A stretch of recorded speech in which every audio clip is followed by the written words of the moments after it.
välkomna till söndagsfika. Har ni haft en bra helg? Jag väntar ett tag för ibland så dröjer det några sekunder innan det blir innan ni hör mig. Hör ni mig tro? Vad ska jag prata om idag? Ja, det har ju varit midsommar. I fredags så var det midsommarafton. Hur många utav er var och firade midsommar? Idag är det den 23 juni är det väl? Jag måste kolla. Men jag tror att det är den 23 juni idag. Jag sitter på min skola som jag brukar. Och därför att det är så fint fönster. Ja, vad tycker ni? Ser det ut som det är fint väder idag? Man ser fjällen här borta. Det är väldigt grönt. Ni ser vad gröna träden är. Det är varmare idag i alla fall. Det är kanske 15-17 grader. Men det regnar. Och jag tycker faktiskt att det är ganska skönt att det regnar. Hur varmt har ni hos er? 15-17 grader? Eller 50 grader? Hej alla! Hej Anna, välkommen! Jag läste i tidningen att det var jättevarmt. Det var 50 grader varmt. Det är någon som har skrivit i kommentarerna också. Ja, vädret är fint men molnigt. 20 grader varmt har ni. Ja. Men jag läste att under den pilgrimsfärden som görs just nu till Mecka. Där var det 50 grader varmt. Och vi har svårt att klara av så varmt. Så det var väldigt många faktiskt som hade dött utav värmen. Alla ni som har det jättevarmt, försök att dricka mycket vatten. Och kanske 19 grader i Linköping. Hej Viktor från Spanien. Man måste dricka mycket vatten. Man kan inte vara ute i solen när det är så varmt som 50 grader. Är det 8 grader i Argentina och blåser? 19 i Hackås. Ja, jag tycker att det är mycket bättre att ha 19 grader än 50 grader. Jag föredrar 19 grader. 15 grader i Laholm. Ja, men det var en annan Viktor som var från Spanien. Ni är flera Viktor som är här idag. Ni får läsa i chatten. Där står det att vilka som kommenterar. Så kan ni faktiskt prata med varandra där. Idag är det att fika med Marie. Språkfika. Det är lite svårare nivå. Jag använder kanske flera ord som ni inte kan. Efter en timma ungefär så finns det undertexter på svenska. Efter ungefär 2 timmar så finns det undertexter på över 100 språk. Men det är Google som översätter, så man vet inte hur översättningen blir. Men den svenska undertexten, den kontrollerar jag. Jag läser igenom varenda ord så att det ska bli perfekt. Ja, vad ska jag prata om idag? Jag tänkte prata om midsommar. Och det är lite roligt hur man säger det. Det finns ett ganska roligt klipp på YouTube eller på radion. Där det är en från Dalarna som pratar daladialekt. Som är jättearg för man säger inte midsommar, utan man säger midsommar. Ja, jag ska prata om midsommar i fredags. Och jag kommer visa lite bilder. Midsommar är en utav Sveriges största högtider. Och alla firar midsommar. Vi firar inte alltid nationaldagen så det är jättemycket. Som i Norge, då firar man sin nationaldag 17 maj. Alla går ut på gatorna och alla klär sig i sina folkdräkter. Men hos oss så faktiskt så firar vi midsommar ungefär på samma sätt som man i Norge firar 17 maj. Vi dansar kring midsommarstången. Jag läser vad ni skriver. Ja, många reser faktiskt till Leksand för att fira midsommar. Där finns det ett ställe som kallas för Gropen. Det är som en nedsänkning. Och dit kommer tusentals människor och firar midsommar. Vi har ett skämt här i Åre. Jag bor i Åre kommun. Det ligger i mellersta Sverige faktiskt. Det är lika långt upp till gränsen upp i norr som gränsen i söder. Fast man kallar att det här är norra Sverige. Även fast vi egentligen bor i mellersta Sverige. Och vi har ett skämt. På nyårsafton så brukar det vara ibland lite blidväder. Det blir lite varmare. Och då kan vi ha ungefär 2 grader varmt, 3 grader varmt på nyårsafton. Och på midsommar så brukar det vara 3-4 grader på natten. Så vi brukar ha lika varmt eller kallt på midsommar som på nyårsafton. Den här midsommaren så var det nog 4-5 grader på natten. Det regnade ganska mycket så vi åkte inte till Åre hembygdsgård. Vi brukar åka till Åre hembygdsgård när det är fint väder. Men jag pratade om att i Dalarna att det finns en man som har gjort en podcast eller YouTube där han är jättearg över att man säger midsommar. Ursäkta. Det heter inte midsommar utan midsommar. Midsommar. Det heter så därför att det är egentligen mitt på, det är då det är som ljusast. Midvinter heter det på vintern när det är som mörkast.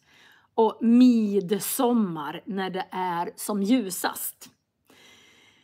Vi har jätteljust här. Jag vet. Att det är det heter midsommar och inte midsommar egentligen. Och det heter midsommar. Det är i början av sommaren. Men det är då det är som ljusast. Och sen vänder det så det blir mörkare och mörkare. Så midvinter är då det är som mörkast på vintern. Och midsommar är när det är som ljusast på sommaren. Då har halva året gått.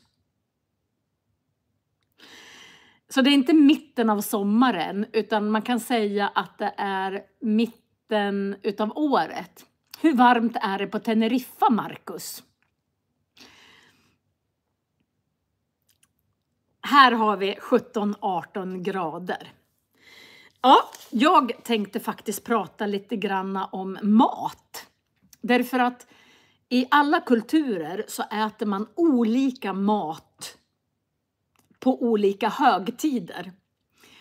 Och ännu ett skämt i Sverige är att vi äter samma mat på julafton, på påsken och på midsommar. Vi har ungefär samma saker på bordet. Vi brukar ha kanske lite olika saker. Till jul har vi mera julskinka. Och ja, det är 28 grader varmt i Teneriffa.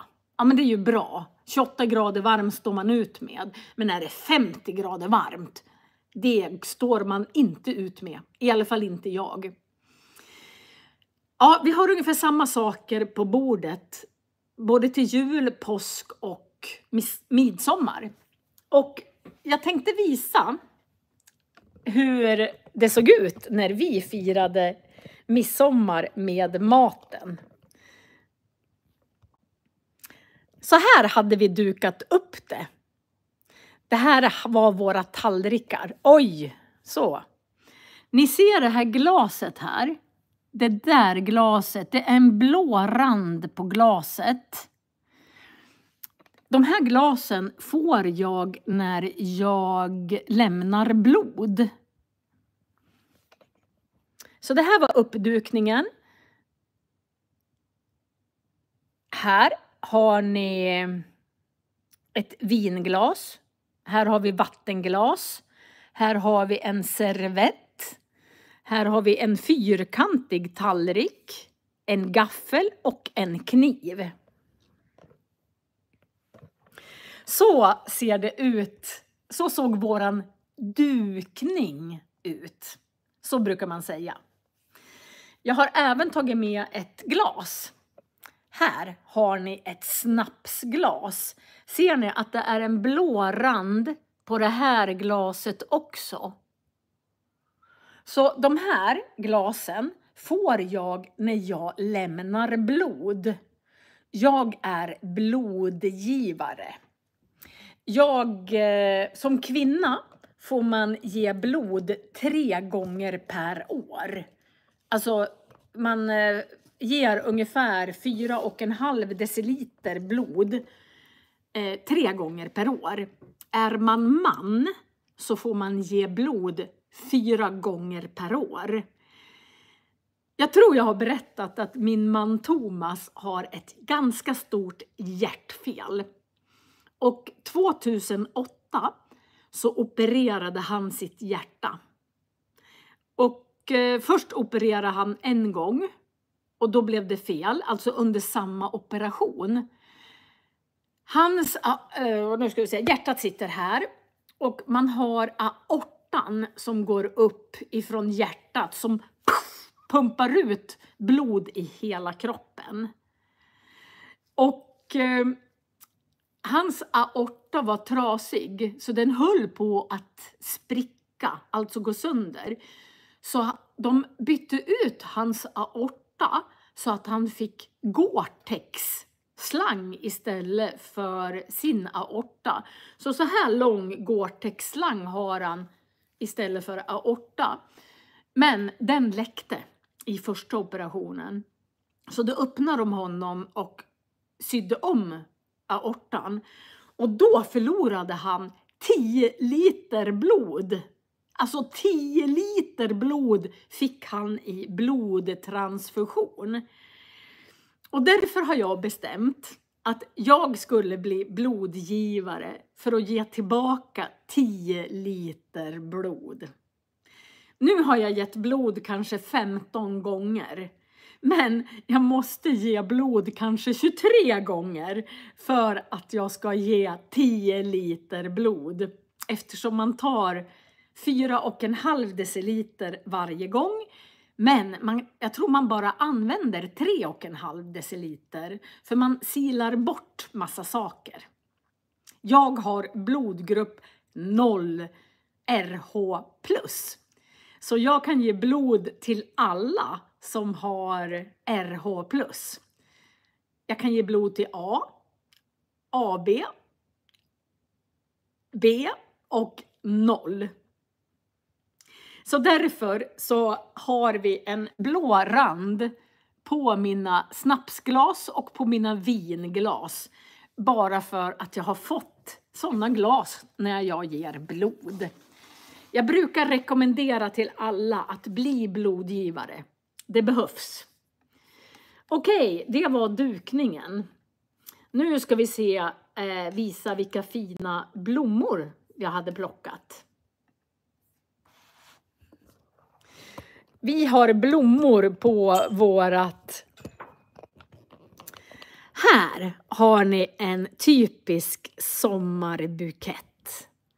Ser ni vilka fina färger det är? Ska se om jag kan förstora upp. Här är det, ja, jag ska se. Den här heter midsommarblomster. Sen har ni hundkex. Den här kommer jag faktiskt inte ihåg vad den heter. Det här hade vi på bordet. Man brukar säga att det är en tradition i Sverige att på midsommarafton så ska man binda en krans av blommor. Ja, det är en jättefin bukett. Vi plockar den här buketten på våran gård. Vi har alla blommorna på våran gård. Och man brukar säga att man ska plocka 7 olika sorters blommor. Och sen ska man lägga det under kudden. Och sen kommer man drömma om sin framtida kärlek. Den man ska gifta sig med eller den man ska älska. Så det var våran sommarbukett. Vi hade dukat bordet fint. Vi hade även en fin sommarbukett. Och sen lagade vi mat. Och 7 sorters kakor under kudden. Det vet jag inte. Ja, vi brukar ju... mitt på dagen så brukar vi klä en midsommarstång. Det är som en stång upp så här. Och sen är det som ett kors och så hänger det 2 blomsterkransar. Det är den traditionella midsommarstången. Men om man åker till Dalarna, då har de alla möjliga former på sina midsommarstänger. De är jättevackra. Googla gärna på midsommarstång Dalarna så ska ni få se att det finns otroligt många midsommarstänger där. Ja, vad äter vi då? En otroligt viktig del är, jag gör så här istället tror jag. Här har ni potatis. Men det är inte vanlig potatis utan det är färsk potatis. Och det heter färsk potatis för att det är den potatisen som precis är nya. Och jag har googlat lite granna på midsommar och vad vi äter. Och jag har 2 artiklar som jag ska läsa lite fakta ur. Och de 2 artiklarna finns faktiskt i beskrivningen. Så ni kan läsa hela de 2 artiklarna som jag pratar om. Jättebra att läsa artiklar därför att där finns det otroligt många ord som pratar om vardagliga saker. Och vad står det om potatisen? Jo, färsk potatis. I början av 1900-talet så var det bara överklassen som åt färskpotatis. Då tog de färskpotatis med lite smör på. Det brukar man ha, det blir väldigt gott. Man tar lite salt och lite smör på färskpotatis.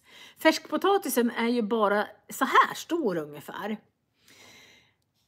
Och varför var det bara överklassen som åt färskpotatis? Jo, därför att en vanlig jordbrukare skulle aldrig få för sig att ta upp färskpotatis. För den har ju inte växt klart. Den är ju bara så här liten. Om man låter potatisen växa så kan den ju bli så här stor.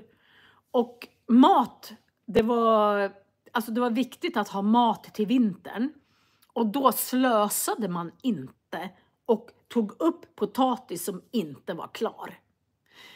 Det gjorde bara överklassen som hade råd att ta upp sin potatis innan den var klar. Ja, sen då, vad äter vi mera? Färskpotatisen är jätteviktig. Ibland så är det vissa som tar en vanlig hink med jord i och så stoppar man i några potatisar. Alltså man kan ha flera hinkar och sen låter man det växa inne så att det är varmt. Och så har man egen färskpotatis till midsommar. Därför att ibland så får man potatis ifrån något annat land. Och många vill ha svensk färsk potatis. Ja, det var potatisen. Och sen så har vi sillen. Nu ska vi se. Här är våra sill. Eller här har vi jag ska se. Den vill inte riktigt. Ja, jag vänder istället. Det blir bättre. Okej. Här har vi gräddfil. Den är lite sur. Den fanns faktiskt inte förrän på 1940-50-talet.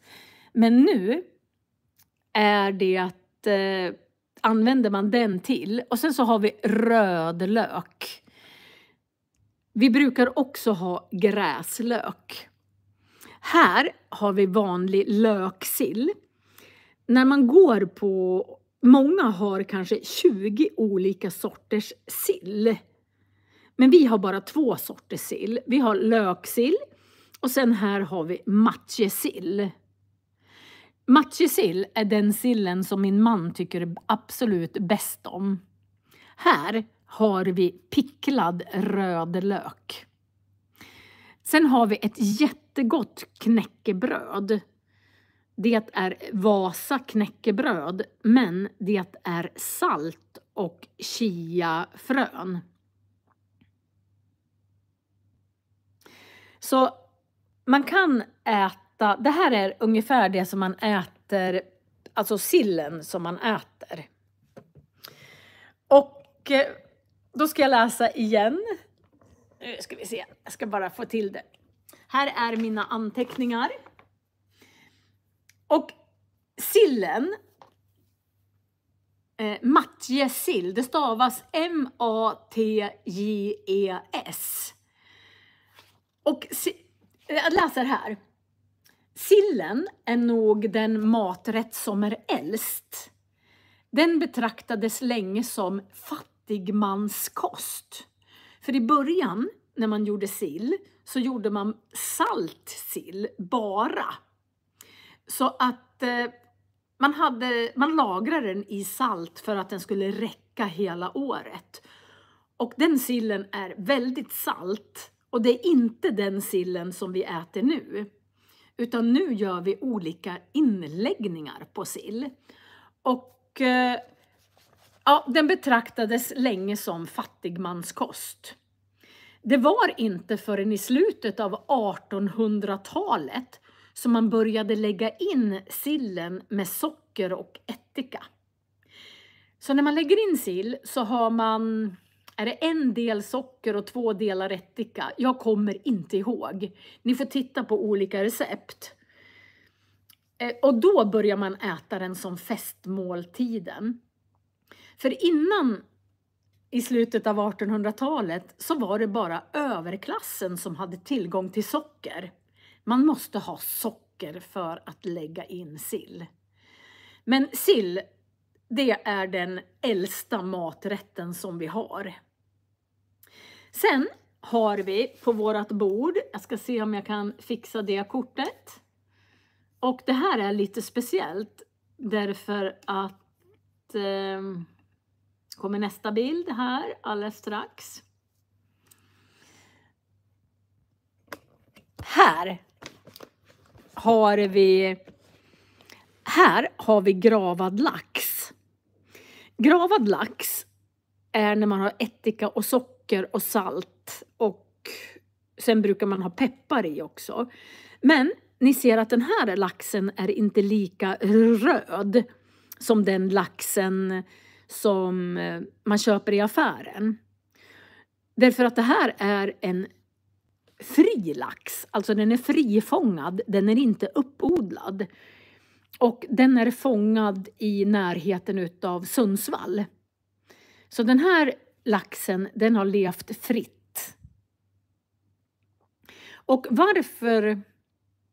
Nej, inte rökt lax utan gravad lax. Här har vi ägghalvor. Man kokar ett ägg hårt och sen så har man majonnäs och här är det räkor och sen har ni gräslök. Och här ser ni, man kan dekorera med gräslök. Här är det gräslöksblommor, de är otroligt vackra här. Och här är det lite blommor utav gräslök överallt. Så gravad lax och ägghalvor med majonnäs. Ja. Och då tänkte jag förklara, det är lite knasigt. Nu fick jag ett bidrag. Wow. Från Australien är det någon som har skänkt 7,99 australiska dollar. Det har bara hänt 2 gånger förut. Så det här är mitt 3:e bidrag. Wow, tack. Knasigt. Knasigt. Tack så jättemycket. Och varför heter det gravlax? Nej, jag har inte ätit den här maten på restaurang. Utan jag har ätit den här maten hemma. Vi lagade maten, det var jag och sen Erika som har varit med på några live. Och sen så var det att min man Thomas och sen var det Erikas mamma och pappa. Så att vi var 5 stycken. Vi var 5 stycken som åt och vi hade nog mat för 10 personer. Okej, varför heter det gravad lax? Alltså en grav, det är ju sådana som finns på kyrkogården. Och grav kommer egentligen från gräva. Jag läser innantill. Den gravade laxen kom betydligt tidigare. Den åt man redan på 1600-talet. Alltså så lång tid är det sedan man åt gravad lax. Namnet gravad lax kommer från att laxen lades i en grop och täcktes över innan den genomgick jäsning. Så man grävde ner laxen och så jäste den. Idag smakar den annorlunda, men på den tiden, på 1600-talet, då smakade nästan gravad lax som surströmming. Jag tycker inte om surströmming. Absolut inte. Har ni ätit surströmming någon gång? Jag åt surströmming en gång. Det var på en personalfest i skolan. Och jag hade aldrig ätit surströmming. Och då tar man tunnbröd och sen har man potatis och lök och sen surströmming och smör. Och jag tog en tugga utav den. Och så tänkte jag, det här var ju gott. Men jag fick inte i mig någon surströmming. Och sen nästa tugga, då tog jag en tugga. Och då var det surströmming i.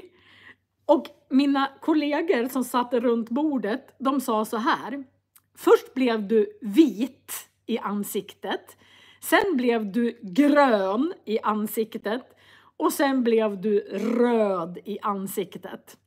Så jag växlade färg i ansiktet. Och så kändes det som om jag höll på att svimma. Och sen var jag tvungen att gå ut. För sen mådde jag illa hela kvällen. Men jag kräktes aldrig.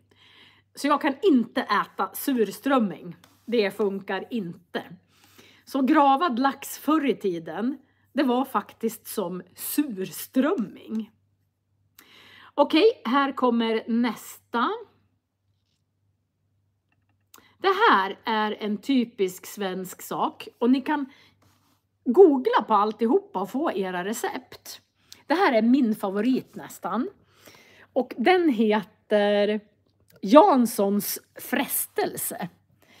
Ja, jag tror att den som gjorde den här första gången, han hette Jansson. Och här i så är det potatis som man skär som tändstickor.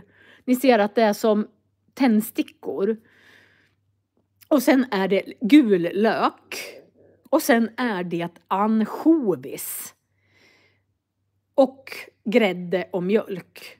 Och uppe på så strör man ströbröd. Janssons frestelse.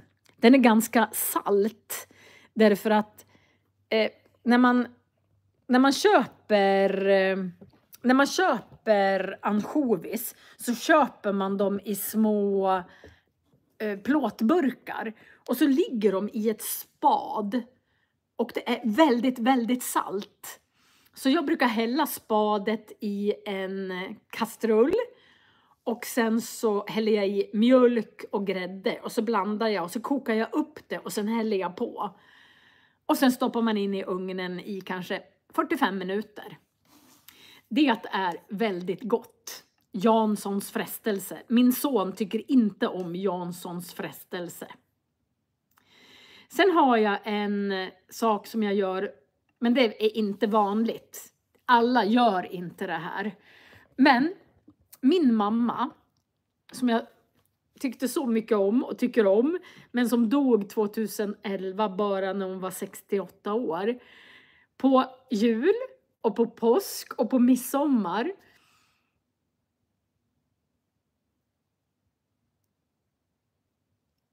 nu var det någon som skrev att de jobbar som kock eller biträde och lär sig nya ord varje dag. Ja, att laga mat tillhör ju en kultur. Så att äta svensk mat, alla ni som har kommit till Sverige, det är ju inte självklart. Den är ju inte god. Så att man lär sig att äta den maten som tillhör det landet. Och väldigt många tycker inte om sill. Ja, precis. Så här kommer nästa. Det här är min mammas favorit. Okej. Här har vi, här i botten så är det en äggstanning. Alltså det är som en omelett, men man har ett ägg och 1 deciliter mjölk. Och därför blir den lite vattnigare än en omelett. Så jag gör en äggstanning, ett ägg och 1 deciliter mjölk. Och sen gör jag här ovanför så gör jag en bechamelsås. Bechamel, då har man först smör och sen har man vetemjöl i och sen tillsätter man grädde och mjölk så att det blir som en tjock sås. Och det här är kantareller som jag har smörstekt. Så här så har ni en svampomelett med äggstanning. Och det sista som vi gjorde, det är revbensspjäll. Då grillar man revbensspjäll från, vi hade från gris. Och de ser ut så här. Ska se om jag kan bara visa utan att. Här har vi revbensspjäll. Ja, och sen så tycker vi om den sista bilden som vi hade faktiskt ingen tårta. Oftast så kan man ha en jordgubbstårta på midsommar också. Men jag tycker väldigt mycket om rädisor. Det här är rädisor. De kommer väldigt tidigt på sommaren. Och vissa äter rädisor med salt.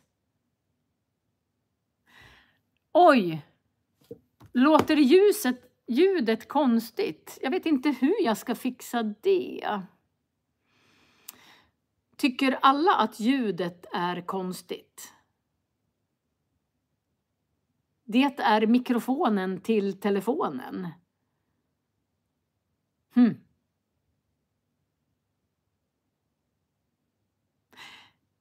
Jag ska... Okej, är det okej nu? Det kanske var för att jag hade datorn uppe. Jag har stängt datorn. Jag ska inte titta på datorn något mer. Det kan ju vara så att ljudet störs.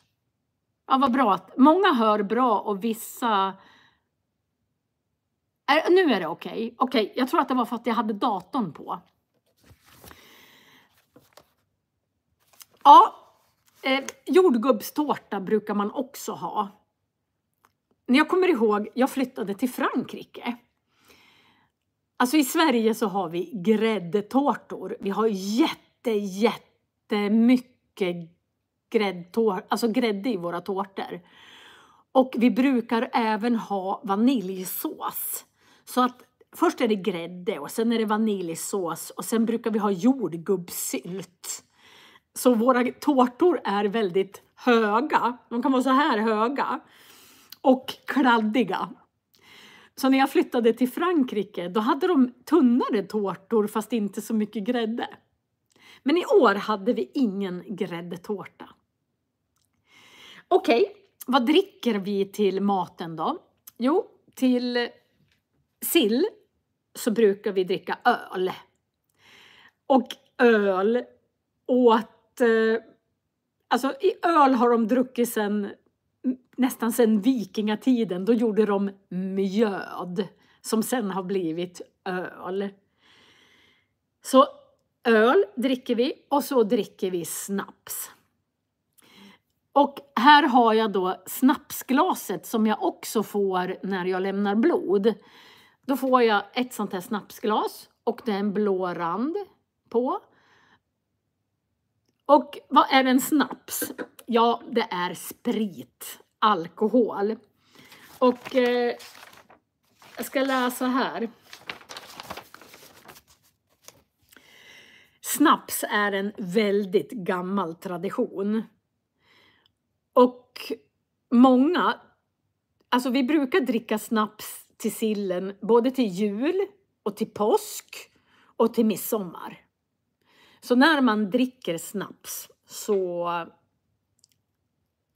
ja det gör man. Ja, man kan ta en snaps först och man kan ta en snaps i mitten och man kan ta en snaps i slutet. Och ibland tar man halva snapsen och ibland tar man hela snapsen. Och i år så hörde jag ett uttryck, man kan ju säga botten upp. Botten upp, det betyder att om man har hela det här glaset hit upp och sen så ska man göra botten upp. Då gör man så här. Och så dricker man upp hela snapsen. Man kör att botten kommer upp. Och Åke, farfar, Erikas pappa, berättade att uttrycket botten upp kommer för att på vikingatiden då drack man i horn. Alltså horn ifrån djur. Och det kan man ju inte ställa ner. Här finns det ju en botten så man kan placera glaset på bordet. Men om det är ett horn, då kan man ju inte ställa ner hornet. Så då var man alltid tvungen att dricka botten upp. Så botten kom upp så att man kunde lägga hornet på bordet sen. Och snapsar finns i alla möjliga olika smaker. Och förr i tiden var det ganska många munkar som gjorde kryddat brännvin som man kallar det då. Och då var det även medicinskt. Så man drack även snaps för att det var bra för kroppen. Man kryddade med olika saker. Och snapsvisor är en unik svensk tradition.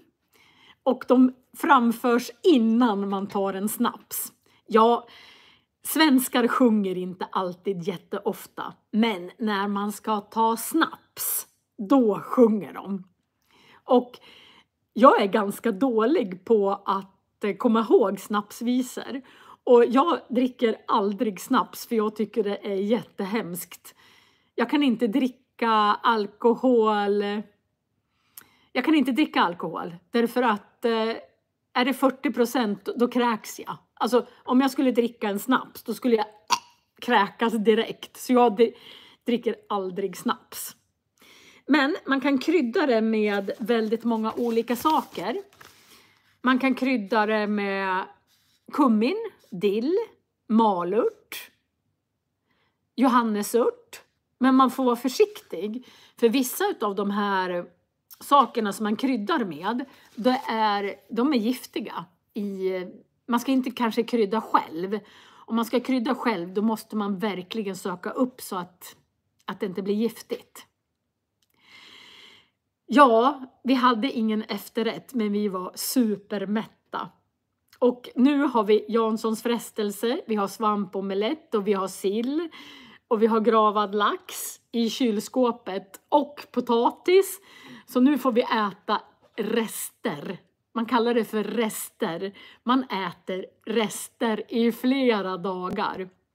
Så idag ska jag äta Janssons frestelse igen. Det var våran midsommar. Ja. Så hur firade ni midsommar? Var det några som var och tittade?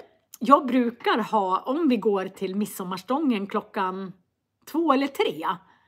Här i Åre, på Åre hembygdsgård brukar det vara. Och då brukar jag sätta på mig min Sverigedräkt. Som min mormor har sytt. Och väldigt många har på sig sina folkdräkter. Ja, det var midsommar. Vad har hänt mera? Jag har en liten fusklapp som vanligt.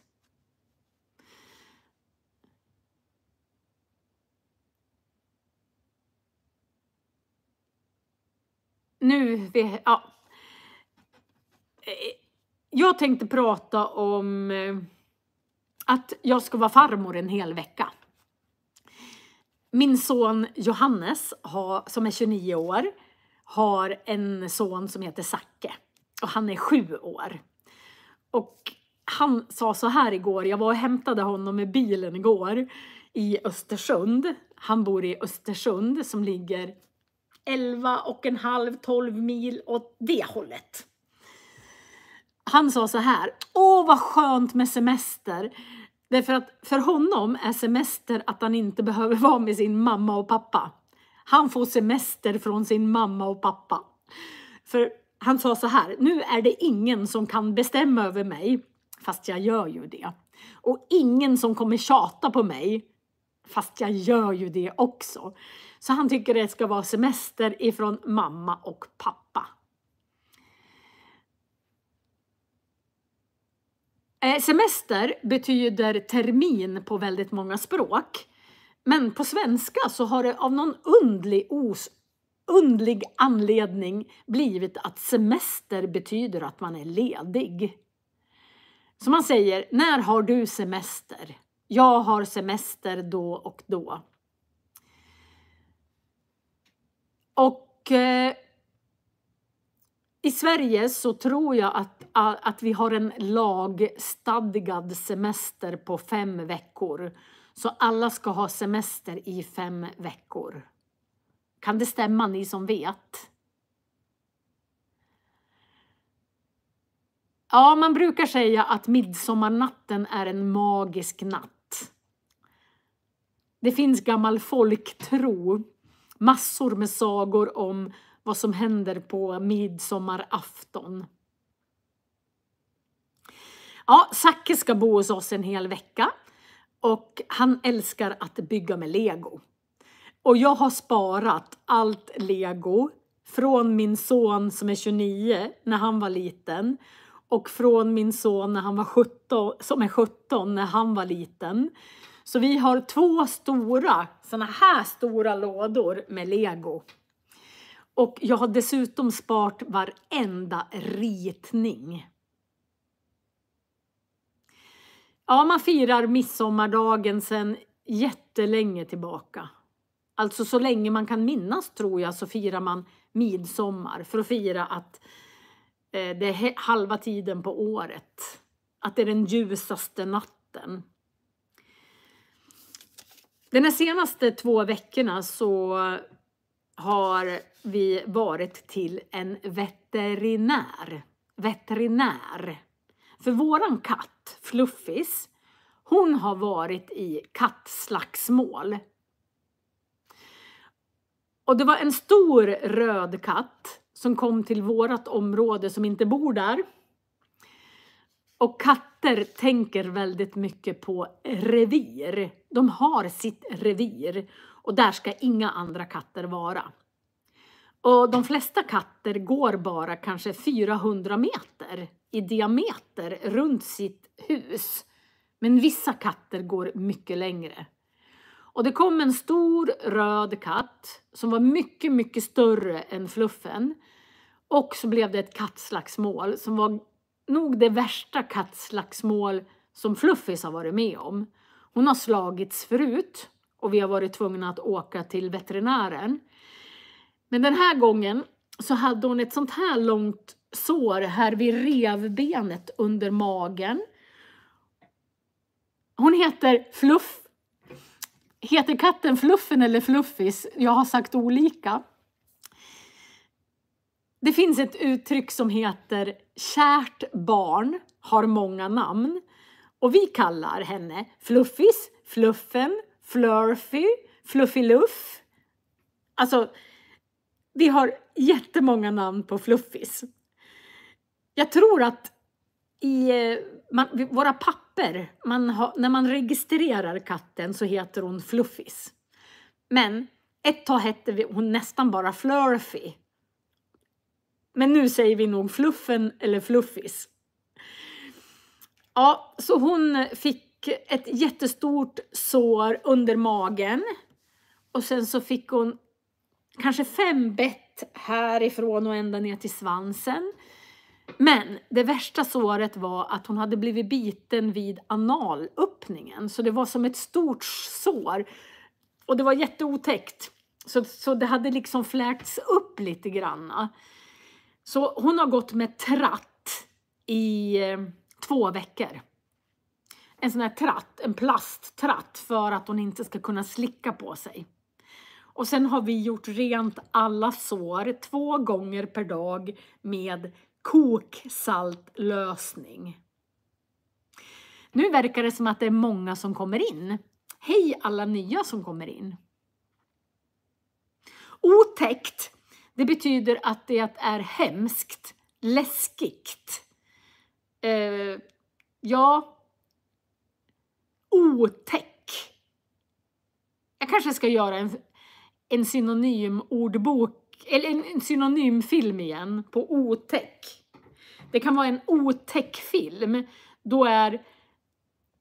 Den behöver inte vara en skräckfilm. Den kan bara vara så här som man känner att det där var läskigt. Det är inget roligt. Har man ett otäckt sår så betyder det att det är allvarligt kanske. Ja, Viktor, det finns ett ord som heter täck. Och täck sa man förr i tiden för vacker. Så otäck betyder ovacker kanske. Och täck betyder vacker. I den här boken Tummelisa som jag har gjort flera ljudböcker. Och jag bytte ut några väldigt gamla ord. Och det stod att Tummelisa var täck. Och jag bytte ut det mot vacker. Ja, så Zacke är hemma hos oss. Och ska vara hos oss en vecka. Så jag kommer bygga mycket Lego. Intrasslad undrar ni vad det betyder. Ja, är man intrasslad i något. Om man har till exempel ett koppel. Och kopplet snurrar sig runt hunden eller katten. Då är den intrasslad i sitt koppel. om man fiskar med fiskelina så kan fisken vara intrasslad i fiskelinan. Varför man byter ut då gamla ord? Ja, jag vet. Alltså skulle jag säga täck, då är det nog inte många som skulle kunna det ordet. Jag tror att det är för att språken moderniseras. Alltså språk blir modernare och modernare. Det kommer nya ord hela tiden. Och ja, vissa ord försvinner och vissa kommer igen. Och det bara är så, tror jag. Jag tror att det är språkets utveckling. Jag tycker om gamla ord. Faktiskt. Ja, en annan sak som har kostat mig mycket pengar de här senaste 3 veckorna. Så har jag varit till tandläkaren. Alltså att gå till tandläkaren är väldigt, väldigt dyrt. Och jag har jättefina tänder, säger alla. Så här. De är raka och de är vita och jättefina. Men jag har en jättetrång gom, säger man också. Alltså det är ganska trångt i min mun. Så även fast jag har tagit bort 5 tänder så är det fortfarande trångt i min mun. De här tänderna som sitter absolut längst bak här kallar vi för visdomständer. Vet inte varför. De kommer när man är mellan 15 och 22 år. Så kommer visdomständerna. Men eftersom jag har tagit bort 5 tänder i munnen så får mina visdomständer plats. Så de är mina bakersta tänder. Men jag har jättetrångt mellan mina tänder. Så jag kan knappt använda tandtråd. Och det gör att jag får ofta hål under lagningarna. Så den här gången så tänderna sitter så nära varandra också. Så det blir liksom, de gnager mot varandra tänderna. Och då får jag hål mellan tänderna. Så den här gången så har jag varit i tandläkaren. Och jag tror jag har betalat nästan 6 000 kronor och för tandläkaren. Men det som är det dummaste utav allt, det är att när jag var liten och de skulle dra ut alla tänder, då sa jag till tandläkaren att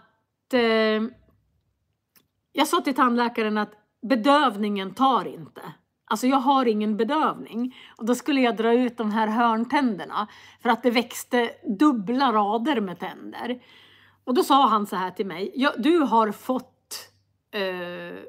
fått bedövning. Så det tar. Så de drog ut de här 2 tänderna. Men bedövningen hade inte tagit. Då var jag 7 år. Så de drog ut tänder med så här långa rötter. Utan bedövning. Jag skrek i 45 minuter och sen fick jag sårfeber. Det är väl någon sårchocksfeber. I 3 dygn fick jag 40 graders feber efter jag hade dragit ut tänderna. Sen har jag haft problem att när jag ska dra ut tänder så tar inte riktigt bedövningen. För tydligen så går alla mina nervbanor på något annat ställe. Så det är jättesvårt att bedöva mig. Så en gång när jag skulle ta bedövning så fick jag 5 eller 6 bedövningssprutor. Och jag blev bedövad i näsan. Jag blev bedövad i ögat. Jag var till och med bedövad mitt uppe på huvudet. Bak i nacken. Men inte tanden. Min mamma, hon sa så här. Marie, det är konstigt att inte du har tandläkarskräck. Därför att eftersom jag har drog ut de här tänderna utan bedövning så borde jag få en fobi eller skräck för tandläkare. Men jag har inte fått det. Men jag vill gärna vara bedövad. Så därför så åker jag alltid dit. Först åker jag dit och får en bedövningsspruta till tandläkaren. Sen har de en annan patient och sen kommer jag in igen. Bara för att se ifall det har tagit eller ej.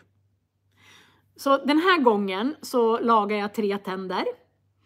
Och på 2 av tänderna så tog inte bedövningen, fast jag tog 3 bedövningssprutor. Och på en så funkar det. Jag tycker det är ganska jobbigt att gå till tandläkaren. Men de är raka och vita och fina, men fullkomligt bedrövliga för att de sitter så tätt. Ja, vad ska jag göra idag? Nu kommer vi till sista punkten på min lista. Jag bor i ett 2-våningsvilla kan man säga. Och det var 2006, eller 2007 så målades huset senast. Så den här veckan, ända fram till nästa söndag, så ska vi måla vårat hus. Så idag så ska vi tvätta huset. Man ska tvätta med målartvätt innan man målar huset. Så idag ska vi tvätta ena gaveln och ena långsidan på vårt hus. Och imorgon så ska vi måla. Ja, varför ska man tvätta huset? Det låter ju inte klokt. Men tydligen så blir det någon typ av alg och mögel lätt på hus. Och om man målar på alg och mögel så håller inte färgen lika bra. Då kapslar man in den här möglet och algen i huset och det är inte bra. Så man ska tvätta. Man tvättar huset. Man tar en rotborste med målartvätt. För att i målartvätt så är det något medel som tar bort mögel och alger. Men man behöver inte tvätta så här det går ganska fort. Man sprayar på målartvätt och sen tar man en borste och gnuggar. Och sen så spolar man av med vanligt vatten. Och jag kommer att använda... Nej, men jag tror det heter att man tvättar huset. Skurar huset. Nej, tvättar. Målar. Och det heter målartvätt. Så jag tror man säger tvättar. Ja. Min son är hemma från Östersund. Han har sommarlov. Och han ska hjälpa mig att både tvätta huset och måla huset. Och det ska vara fint väder. Idag, men nu har det slutat regna. Så idag tvättar vi. Och sen ska det vara fint väder måndag och tisdag. På onsdag ska det regna 14 millimeter. Kommer ni ihåg att jag sa att 14 millimeter, när det står att det ska regna 14 millimeter, så är det 14 liter per kvadratmeter. Alltså på 1 kvadratmeter så kommer 14 liter vatten. Så på onsdag, då kan vi inte måla. För att då kommer det regna. Och jag målar själv. Jag älskar att måla. Alltså när det står på väderleksrapporten att det ska regna 14 millimeter, då är det 14 millimeter tror jag på 1 kvadratcentimeter. Och om man omvandlar 14 millimeter per kvadratmeter, då blir det 14 liter per kvadratmeter. Nej, jag bor inte i Stockholm. Jag bor i Åre kommun uppe i fjällvärlden. Och jag ska måla själv. Jag och min son Jonathan, vi ska måla. Thomas, han har ont i ryggen. Han är ju naprapat och fixar ryggar. Men alltid när semestern kommer så får han ont i ryggen första veckan nästan. Och så måste han vila. Så Thomas, han får ligga i fåtöljen och vila. medan jag och Jonathan kommer att måla. Nej, jag tror att det kommer regna 14 millimeter bara hos mig. Kanske inte i hela Sverige. Sverige är långt. Ja, jag är svensklärare. Svensk- och fransklärare. Ja, nu har det nästan gått en hel timme. Och hela sommaren så kommer jag att köra språkfika, språkpromenad med berättelser. Jag tycker om att berätta berättelser och lyssna på berättelser. För att då kommer det många nya ord. Om en timme så finns det undertexter på svenska. Om 2 timmar så finns det undertexter på väldigt många språk. Jag kommer att göra språkpromenader utomhus när det inte regnar. Men nu har det regnat i flera söndagar. Så jag vill gå en naturpromenad kring Indalsälven för den är jättevacker. Och sen ska vi åka till västkusten. Så den 13 juli så åker vi till västkusten. Och den 14 juli då ska jag ta en språkpromenad på västkusten. Det ska bli jätteroligt. Ja, ni kommer till Sverige snart och hoppas att det ska bli soligt väder. Jag hoppas att ni får fint väder och tack alla som säger att jag är duktig. Jag tycker det är fantastiskt att ni lyssnar på mig. Här i beskrivningen här nere så har jag länkat till 2 artiklar om midsommarmat. Så läs gärna dem. Ja men tack fina Justina. För era fina promenad, eller för era fina ord. Jag blir rörd och tacksam. Så nästa söndag, på torsdag kanske det kommer någon liten film. Jag håller på att göra massor med ljudböcker. Som ni tittar i beskrivningen så finns alla mina språkpromenader, en spellista. Och sen finns det spellistor på alla filmer som jag gör. Och jag tycker om att laga mat. Så det finns en hel spellista som heter Köket. Tack så mycket för att ni har tittat den här timmen. Och det har blivit mycket midsommarmat och midsommarprat. Och fika. Trevligt med språkfika. Jag tycker så mycket om er och jag tycker så mycket om att ni tittar. Och jag önskar er också en trevlig vecka. Att ni får en fantastisk vecka till nästa söndag. Och det är varmt i Kosovo. Otroligt väder. Och tack alla som skriver till mig. Och tack alla nya som har kommit. Det kanske är någon som aldrig har sett språkfika förut. Ni är så välkomna på språkfika klockan 12. Vi ses nästa söndag. Tack så mycket. Hej hej.